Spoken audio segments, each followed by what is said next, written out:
Vallahi burası doğa gördüğünüz gibi ve yani dünyanın en oksijen alan yerlerinden bir tanesi. Longoz ormanları, İstrancalar. Bambaşka bir dünya. İstanbul gibi değil. Yani Mikla ile burası arasındaki bir çok fark var.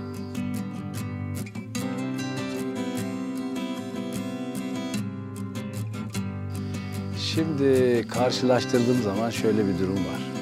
İstanbul ile burası arasında oksijen farkı çok. Yani burası hakikaten dünyanın en oksijen alan yerlerinden bir tanesi. Onun için şöyle söyleyeyim, burada nefes almak bile farklı. Erken uyanıyorsunuz, yiyeceklerin tadı bir başka. Organik mi diyoruz, ne diyoruz, bir şey diyoruz. Mehmet bize öyle söylüyor daha doğrusu. O organik ürünlerden bol bol tattık. Gayet de lezzetliydi. Onun için yani ne söyleyeyim, İstanbul mu burası mı? Burası. Dün zaten o yani İstanbul dediğiniz şehir bayağı dünyanın en kalabalık ve kaos şehirlerinden bir tanesi. Bir anda böyle bir düğmeyle her şeyi kapatmışlar gibi geldi. Yani ses bir anda bitti. Trafik sesi sıfır şu anda gördüğünüz gibi. Ve de çiçek böcek sesinden geçilmiyor. Çiçeklerin sesi bile var. Kuşları zaten söylemiyorum. Onlar buranın mahalli yaşayanları. Onların sesi zaten son derece avaz avaz çıkıyor. Niye bizim orada anlamıyorum. Bizim orada da herhalde bu kadar bağlıyorlar ama şehrin gürültüsünden hiçbir zaman biz onları böyle duyamıyoruz.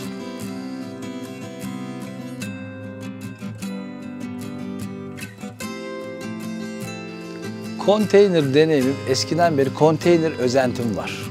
Bu konteyneri de görünce öyle sevindim ki o projeyi de ileride gerçekleştirmiş olacağım. Yani benim bir arsam var Babakale gibi bir yerde.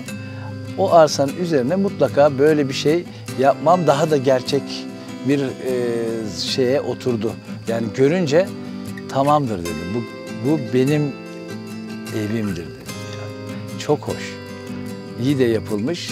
Mehmet'le de daha keyifli tabii ki. Benim hiç deneyimim olmadı. Ben hep çadır, eskiden dağcıydım. Biz hiç dağlarda çok dolaşırdık.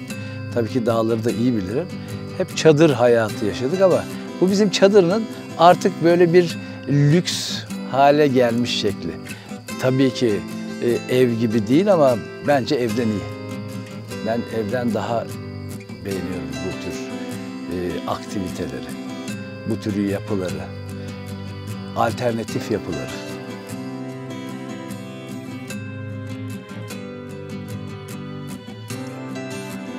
Avcılık tabii ki asla olmadı. Eskiden balık avlardım. En son bir zıpkınla balığa bir attım ve bir daha da bıraktım. Yani o anda o işi bıraktım ama olta balıkçılığı yapıyoruz. Yani çok dert değil olta işi ama avcılık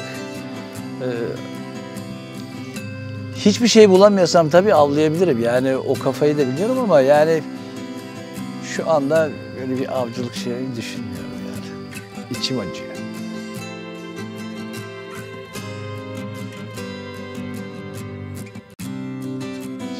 Şimdi bir yerlerden bir şeyi koparıp dalından koparıp yemek hakikaten çok lezzetli.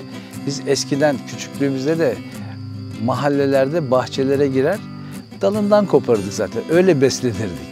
Bütün erik ağaçları, kayısı ağaçları bir türlü sahipleri şeye ulaşamazlardı. Biz evvelden biraz olmamış haliyle yediğimiz için çocuklar olarak hepimiz bitirirdik yani onları. Sonradan anladım ki yani sahipleri de bir hak var. Yani onlara da bırakmak lazım. Bu dalından koparma işi çok lezzetli bir iş. Yani doğada dalından kopar, yere düşen yeni meyveyi ye. Eski meyveyi de ben yiyorum ama o ayrı. Yeni meyveyi ye. Çok lezzetli.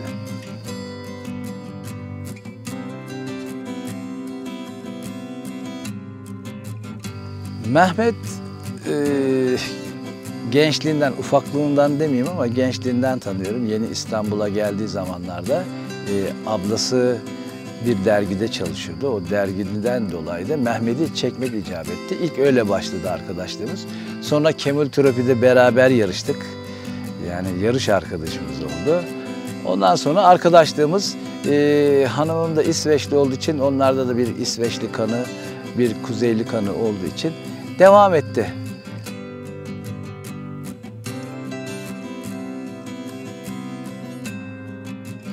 Valla böyle her gittiğim yeni yere zaten bir location olarak bakıyorum ben. Burada ne yapılır, ne olur, nasıl çekilir. Hemen yani yeni bir projede buraya mutlaka bir şey uyarlayacağım. Hatta belki de izin verirlerse bu evde bile bir şeyler çekerim ileride. Siz çektikten sonra, bittikten sonra.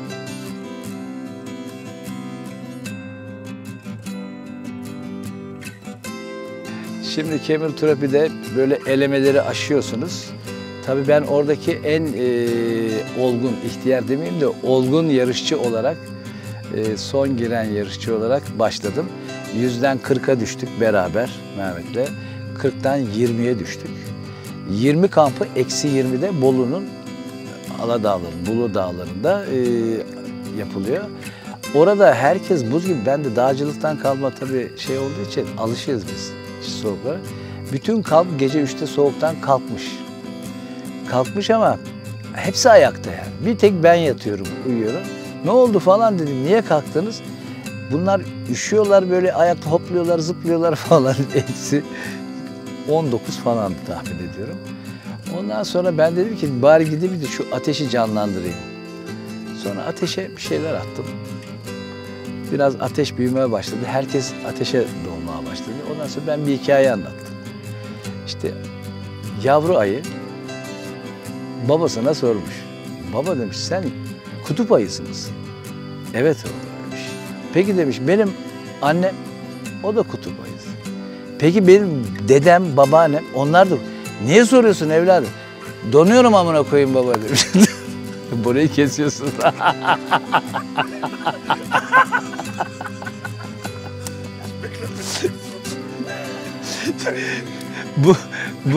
Burada şeyler, Mehmetler tabii hepsi böyle donarken bir anda ısındılar. Gittiler güzel güzel uyudular. Orayı dığıt edersiniz artık. Tamam, süper.